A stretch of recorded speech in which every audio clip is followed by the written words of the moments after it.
Bukan kalau orang bermaksiat kemudian dulu mana Allah menentukan dia bermaksiat atau akalnya yang memilih untuk bermaksiat.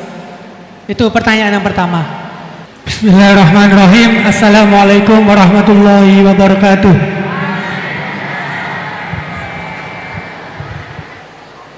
Langsung saja, ngapunten Gus. Di sini ada beberapa pertanyaan yang agak masih grundel di hati gitu. Soalnya belum dapat jawaban.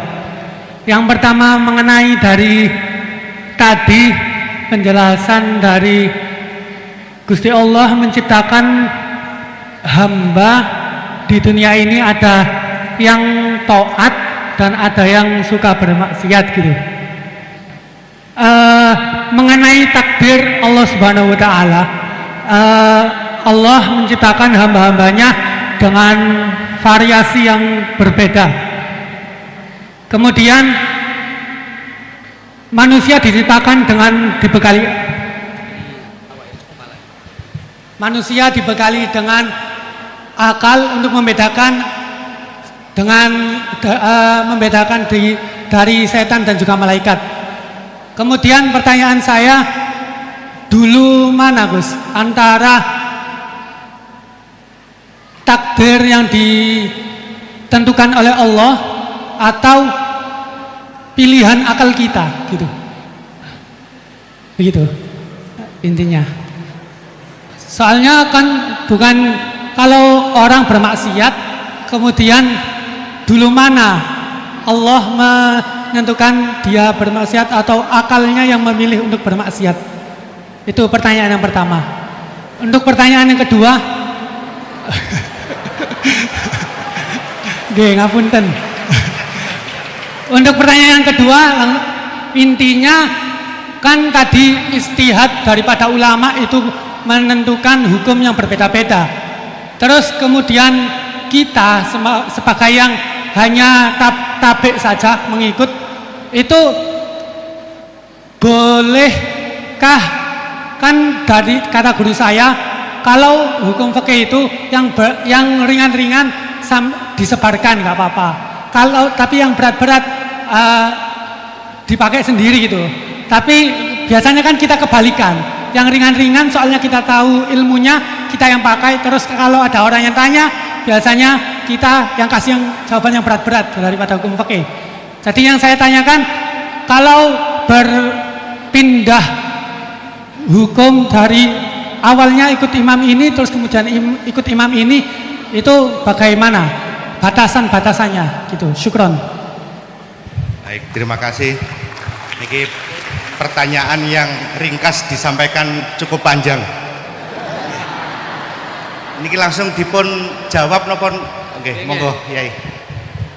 Ini tadi hoax itu, saya waktunya tinggal 10 menit, enak saja. Enggak, saya nanti langsung itu, mungkin langsung ke Jogja, kan jadwalnya itu saya memang ke Jogja. Baru ini saya ke Jogja naik pesawat gara-gara hormat ke Mas Bukin. Sepanjang hidup saya nggak pernah ke Jogja naik pesawat, baru ini nanti rencananya naik. Karena tak hitung kalau pakai kereta atau bis nggak menangi ngaji di Jogja. Saya jadwalnya ngaji di Jogja nanti jam 4:30.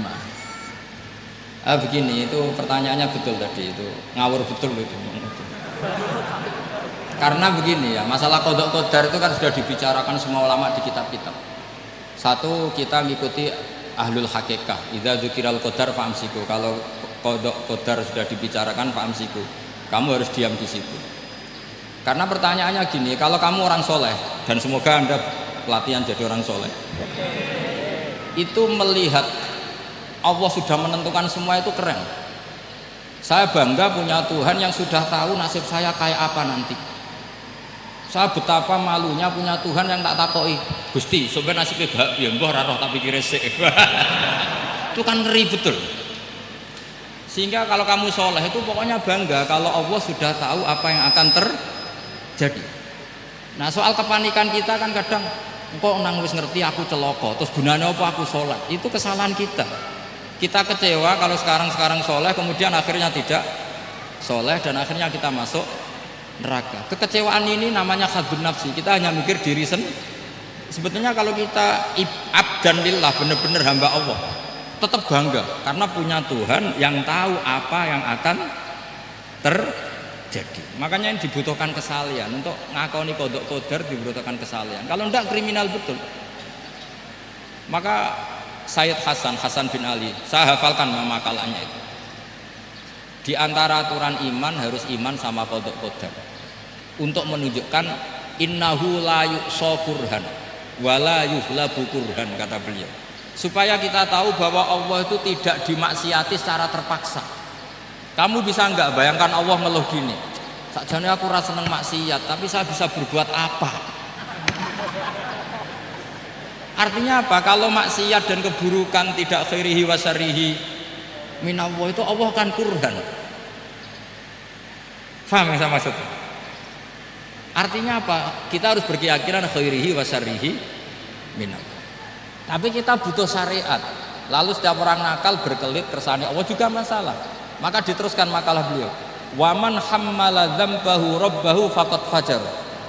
Dan siapa yang menimpakan dosanya atas nama Tuhannya, maka faqad fajar. Dia latut betul. Wong sing zina kuwe Allah kan gak melok zina, sing maling kuwe ora melok maling. Sing beto bak-bak kuwe ora tau beto. Terus kowe muni kabeh krana Allah, itu kriminal betul. Jadi makanya orang soleh itu harus hafalannya banyak supaya niru-niru orang soleh itu. Ini kan enggak ingin soleh tapi pakai akalnya sendiri. Itu bahaya dalam agama, karena agama itu harus ada riwayat. Makanya beliau menyebut 2 kali. Siapa yang tidak meyakini khairihi wa syarrihi minallah, maka dia faqad kafar. Karena seakan-akan di dunia ini waqa'a fi mulkihi ma la yuriduhu. Kalau kamu bilang syar tidak minallah, berarti waqa'a fi mulkihi ma la yuriduhu, di kerajaannya terjadi sesuatu di luar kehendak.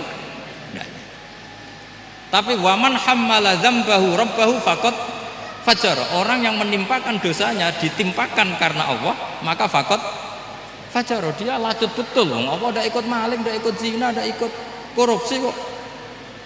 Ini kehendakmu ya. Nah, kalau kamu bisa paham itu, ya sudah jadi orang soleh saja.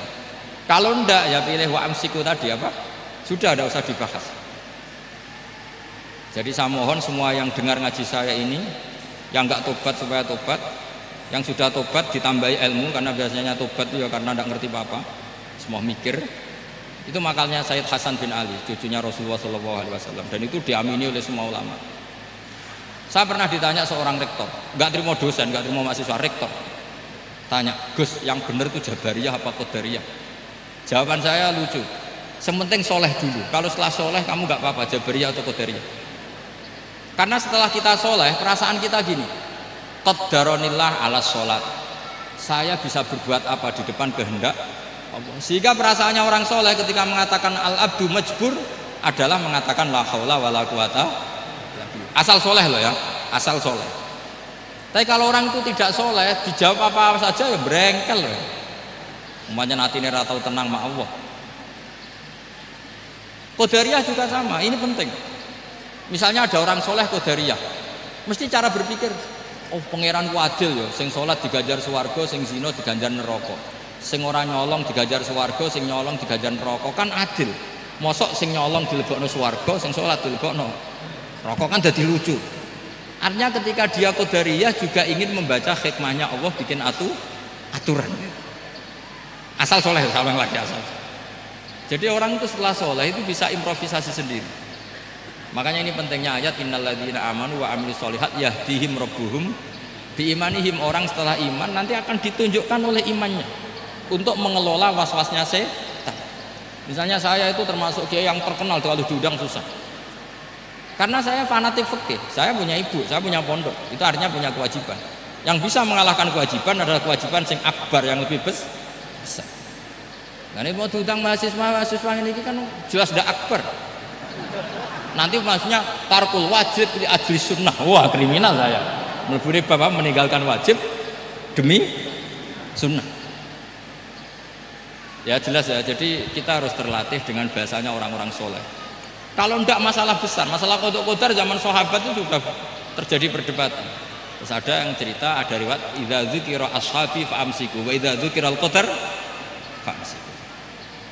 Kedua masalah ijtihad fiqhiyah itu nggak apa-apa, memang dari awal furu'iyah kan, dari awal furu'iyah. Kalau nuruti ijtihad gini, kalau ada mahasiswa tanya sebaiknya dijawab apa enggak? Mungkin sebagian narasumber sebaiknya dijawab biar marem. Terus sebagian narasumber sebaiknya nggak usah dijawab. Wong mahasiswa ben pinter kok apa-apa takok, gak mandiri. Itu namanya ijtihad. Jadi kalau furu'iyah itu mungkin sekali. Ya ini saya masih punya waktu 2 menit, masih satu pertanyaan itu hoax tadi yang 50 menit enak.